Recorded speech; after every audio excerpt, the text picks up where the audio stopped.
से गाई पड़सी कहूँ तुम्हें कौन जानी ना मोर कौन कम मु कौन एठिक आसी तुम्हें पूरा मत पठेच तुम प्रत्येक कमटी करने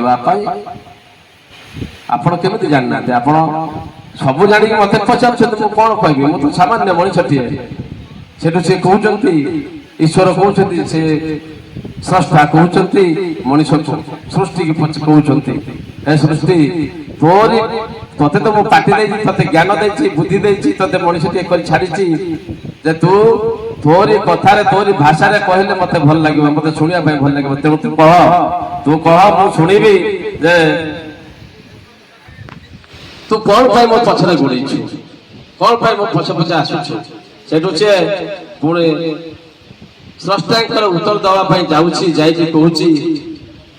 ए जीवन जौवन तुम सबु परा तुम दान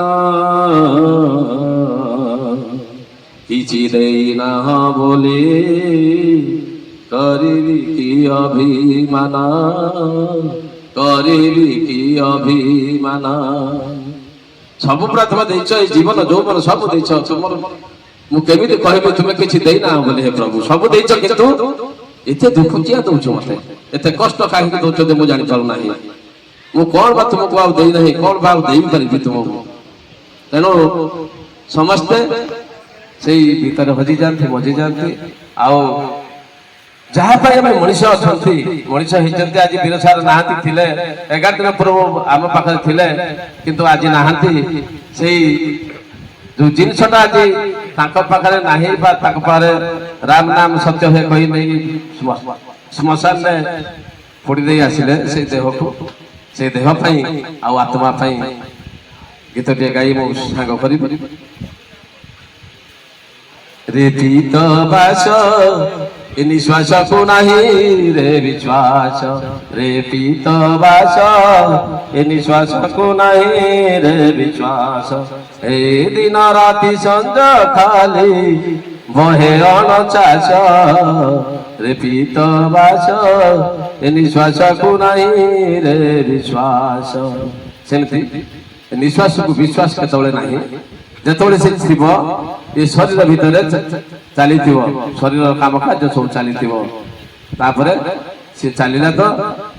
सब चलला ये घटनु जो से चलला ये मनीष आना तेणु आज वीरसार अवस्था जमी वीरसार आम स्मृति सभा जमी कर समस्त दिन ना दिन यह आसब तेणु समस्ते आम खुशी चलवा मृत्यु केवे विचलित हवा ना जमी सात मृत्यु विचलित हवा ना मृत्यु ना शुणिले आम केवे धैर्य हरा हवा ना दुख करवा ना तेणु सुखरे सुखरे सब बंचा आउ आनंद बंचापी दुनिया को आम आसी तेणु ये रखुची आनंद बंचापी समस्त को अनुरोध कर दिग्दर्शन तो आम कि पारे तथापि एति आम अनुरोध जे समस्त आम खुशी आनंद बंचापी हेले समस्त हस हस मुहरे आम रहा पड़ो लक्ष्मीकांत महापात्र कविताटे भजन टी आम से लिखिते केतला जो कृष्ण रोग पड़ते से समय कथा कृष्ण रोग पड़ी जगन्नाथ को डाकुंट महाप्रभु को डाकुंट विश्वनेता विश्व स्रष्टा को डाक गाई उठुंट सबुथिरु वंचित करे सबुथिरु वंचित करे केउ जसबाना उड़ाई बहे सबुथिरु वंचित करे ठकी ठकी थरकु थर बुझिली ने तुम्भ चचर ठकी ठकी थरकु थर बुझिली ने तुम चतर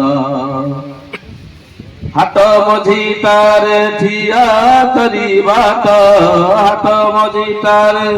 मने भावी कि हाट मझी तारे ठिया करी बाट उड़ाई हे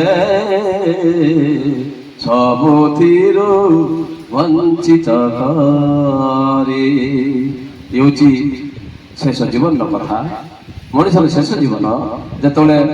ଆସିଯାଏ ସେତେବେଳେ ସେଇ ପରମ ପିତା ପରମାତ୍ମାଙ୍କ ଉଦ୍ଦେଶ୍ୟରେ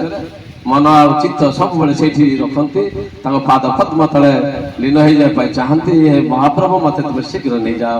ଶୀଘ୍ର ନେଇଯାଅ, ଶୀଘ୍ର ନେଇଯାଅ। ତା ପୂର୍ବରୁ ଯେତେବେଳେ ସେ